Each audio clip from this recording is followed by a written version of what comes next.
بسم اللہ الرحمن الرحیم الحمدللہ رب العالمین والصلاة والسلام علی اشرف الانبیاء والمرسلین اما بعد فاعوذ باللہ من الشیطان الرجیم بسم اللہ الرحمن الرحیم تلک الرسل فضلنا بعضهم على بعض منهم من کلم اللہ ورفع بعضهم درجات صدق اللہ العظیم ان اللہ وملائکتہ یصلون علی النبی یا ایہا الذین آمنوا صلوا علیہ وسلموا تسلیما اللہم صل علی سیدنا محمد وعلى آل سیدنا محمد وبارک وسلم وصلی علیہ رب اشرح لی صدری ویسر لی امری واحلل عقدۃ من لسانی یفقہوا قولی۔ مغز قرآن، روح ایمان، جان دین، ہست حب رحمت للعالمین۔ السلام علیکم ورحمۃ اللہ وبرکاتہ۔ آج آپ کے سامنے تیسرے پارے کی تلخیص ذکر کی جائے گی انشاءاللہ العزیز۔ اس پارے میں 17 رکوع ہیں، 8 رکوع سورہ بقرہ کے اور 9 رکوع سورہ آل عمران کے ہیں۔ آج جن مضامین کو ذکر کرنا ہے مختصر ان کا ذکر میں آپ کے سامنے پہلے کر لیتا ہوں۔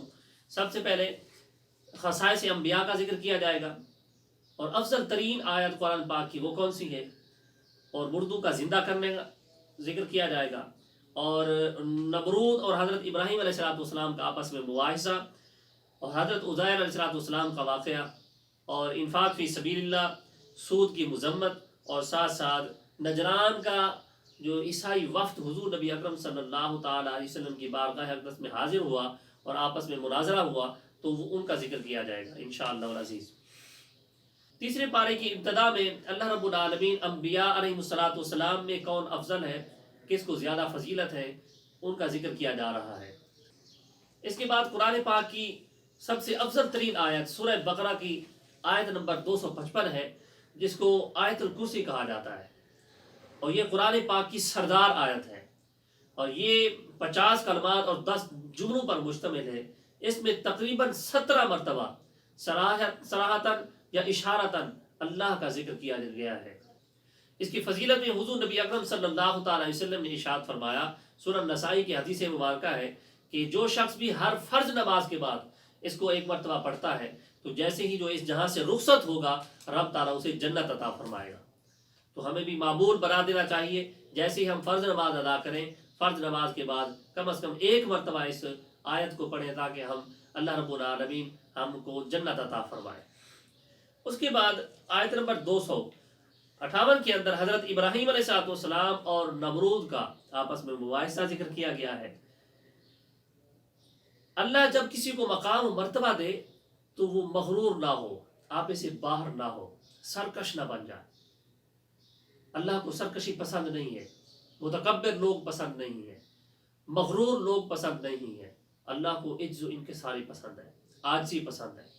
اللہ رب العالمین نے بابل کے علاقے میں نمرود بن کنعان کو بادشاہت عطا فرمائی۔ وہ شخص اپنے بادشاہت کے زوم میں مغرور ہو گیا، متکبر ہو گیا، اور مغرورانہ انداز میں زندگی گزارنے لگا۔ جب تکبر بڑھا اس کا تو اس نے رب ہونے کا دعویٰ کر دیا۔ حضرت ابراہیم علیہ السلام کا وہ دور تھا، حضرت ابراہیم علیہ السلام کے ساتھ ان کا مباحثہ ہوا۔ ابراہیم علیہ السلام جب اس کے سامنے ہوئے تو نمرود نے حضرت ابراہیم علیہ السلام کو کہا کہ تمہارا رب کون ہے؟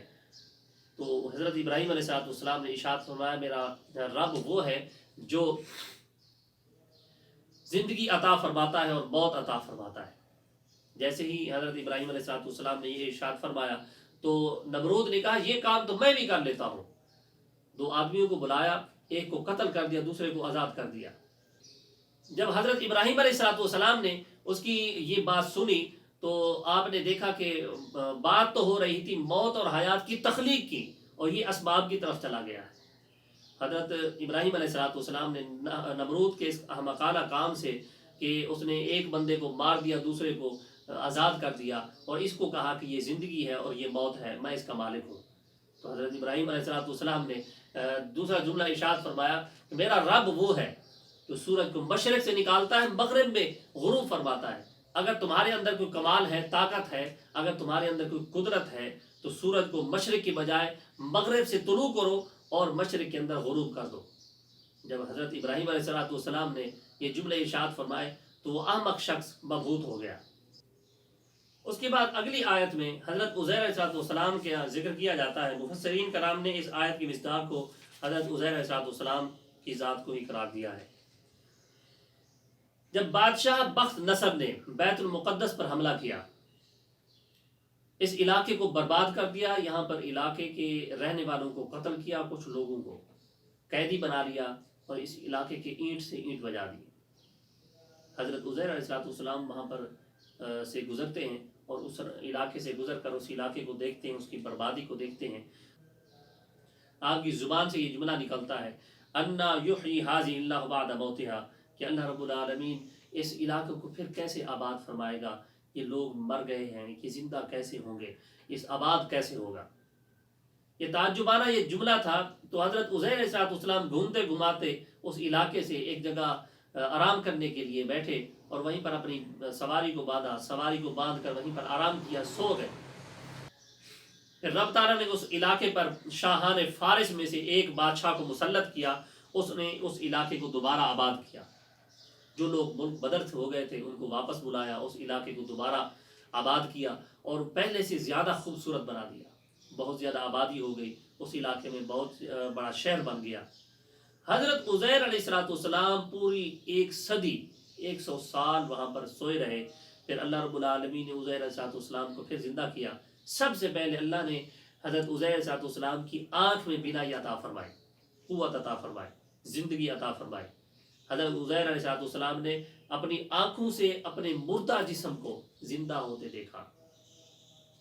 جیسے ہی آپ اٹھ بیٹھتے ہیں پھر اللہ رب العالمین نے ارشاد فرمایا اے عزیر تمہیں کتنی مدت ہوئی یہاں پر سوئے ہوئے. حضرت عزیر علیہ السلام عرض کرتے ہیں یا رب العالمین 1 دن یا 1 دن سے کچھ کم عرصہ، کم وقت گزرا ہے. تو اللہ رب العالمین نے ارشاد فرمایا تمہیں پوری 1 صدی گزر گئی ہے، 100 سال گزر گیا ہے یہاں پر سوئے ہوئے. حضرت عزیر علیہ السلام کو تعجب ہوا. اللہ رب العالمین نے ارشاد فرمایا اپنے توشہ دان کی طرف دیکھو. تو توشہ دان کی طرف دیکھا تو کھجور اور انگوروں کا جو رس تھا تو ویسے کا ویسے ہی تھا، اس میں کوئی سمیل نہیں تھی، کوئی بدبو نہیں تھی، تر و تازہ تھا. پھر اللہ رب العالمین نے ارشاد فرمایا اپنی سواری کو دیکھو.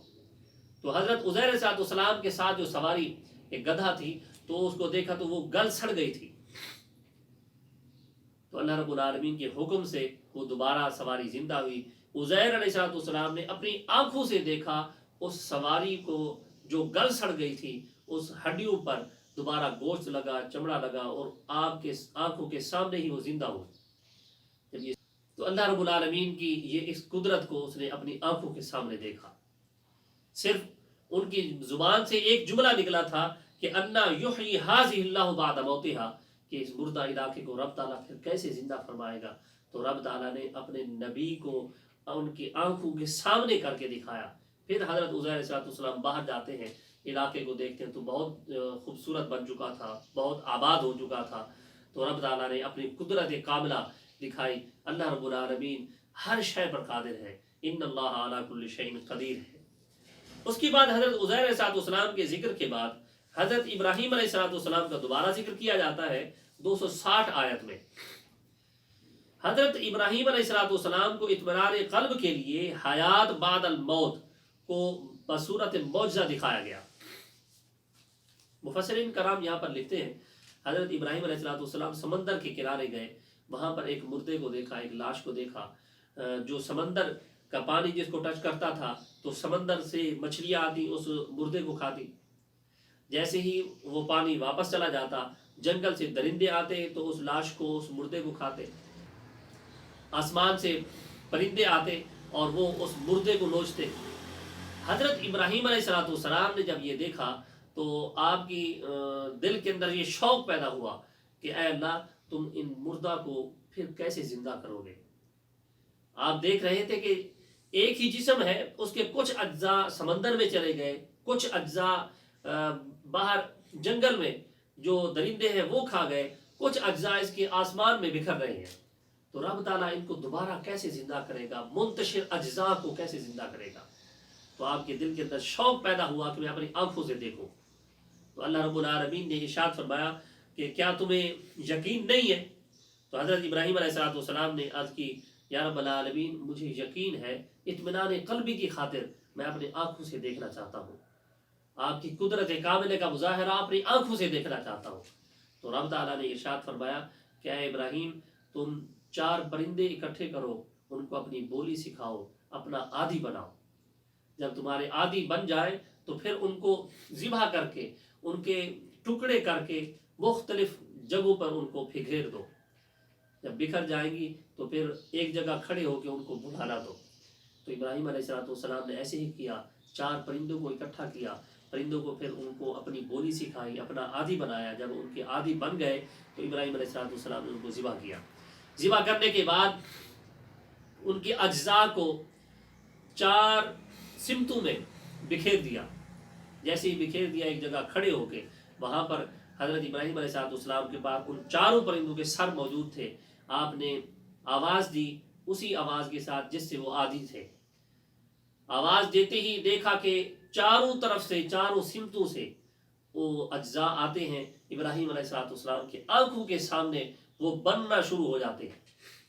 ابراہیم علیہ السلام نے اپنی آنکھوں سے دیکھا جن اجزاء کو میں نے مختلف سمتوں کے اندر بکھیر دیا تھا وہ آئے ہیں اور میری آنکھوں کے سامنے ان کے جسم بننا شروع ہو گئے ہیں، اور آپ کی آنکھوں کے سامنے جیسے جسم بنتے ہیں پھر آپ کے سامنے ہی ان کے سر جا کے ان کے جسموں کو لگ جاتے ہیں۔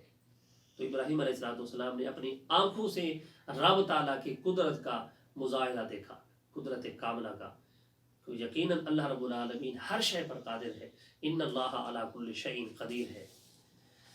اسی طرح آگے سود خور کا ذکر کیا گیا ہے، سود خور کی مذمت ذکر کی گئی ہے۔ سود خور کے متعلق ارشاد فرمایا گیا اور اس کو تشبیہ دی گئی ہے مخبوط اور حباس شخص سے، وہ شخص جس کو جن ہو جاتے ہیں، آسیب ہو جاتے ہیں، وہ شخص جس کو آسیب ہو جاتے ہیں۔ آسیب زدہ شخص کو نہیں پتا ہوتا کہ وہ کام کیا کر رہا ہے، اچھا کر رہا ہے، برا کر رہا ہے، صحیح کر رہا ہے، غلط کر رہا ہے، اپنے جسم کو نقصان دے رہا ہے یا کسی کے جسم کو نقصان پہنچا رہا ہے، اسے سمجھ نہیں ہوتی، اس کو عقل نہیں ہوتی۔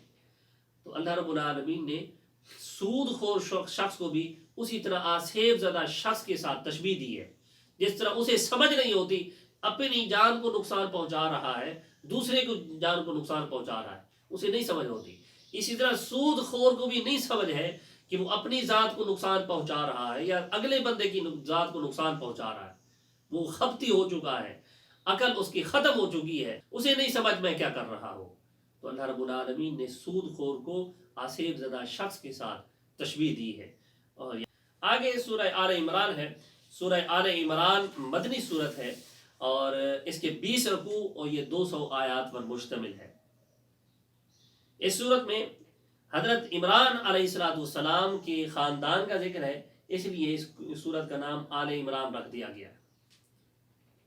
حضرت عمران حضرت مریم علیہ السلام کے والد محترم ہیں۔ اس سورت کی فضیلت میں مسلم شریف کی حدیث مبارکہ ہے، حضرت ابو امامہ رضی اللہ تعالیٰ عنہ روایت فرماتے ہیں کہ حضور نبی اکرم صلی اللہ علیہ وسلم نے ارشاد فرمایا 2 روشن صورتیں ہیں، ایک روشن صورت سورۃ بقرہ ہے اور دوسری روشن صورت سورہ آل عمران ہے۔ اس صورت میں نجران کے علاقے سے آئے ہوئے ایک وفد کا ذکر کیا جاتا ہے جو عیسائیوں کا وفد تھا، جس میں 60 لوگ شامل تھے، ان میں 14 سردار شامل تھے، 14 سرداروں میں 3 اکابر سردار شامل تھے۔ یہ آئے حضور نبی اکرم صلی اللہ علیہ وسلم کے ساتھ مناظرہ انہوں نے کیا، مباحثہ کیا، انہوں نے حضور نبی اکرم صلی اللہ علیہ وسلم کی بارگاہ میں حاضر ہو کر حضرت عیسیٰ علیہ السلام کا بارے میں اللہ کے بیٹے ہونے کے متعلق کہا، اور اسی طرح آیات محکمات، آیات متشابہات اور مختلف انداز کے سوالات کیے، تو حضور نبی اکرم صلی اللہ علیہ وسلم نے ان کو جواب عطا فرمائے۔ آج کی نشست میں بس اتنا ہی کہ اللہ رب العالمین کی بارگاہ میں دعا کرتے ہیں رب تعالی ہم سب کو قرآن پاک کی تعلیمات پر عمل کرنے کی توفیق عطا فرمائے، کثرت سے قرآن پاک کی تلاوت کرنے کی توفیق عطا فرمائے۔ اللہم نور قلوبنا بالقرآن وزین اخلاقنا بالقرآن ونجنا من النار بالقرآن وادخلنا فی الجنة بالقرآن۔ السلام علیکم ورحمۃ اللہ وبرکاتہ۔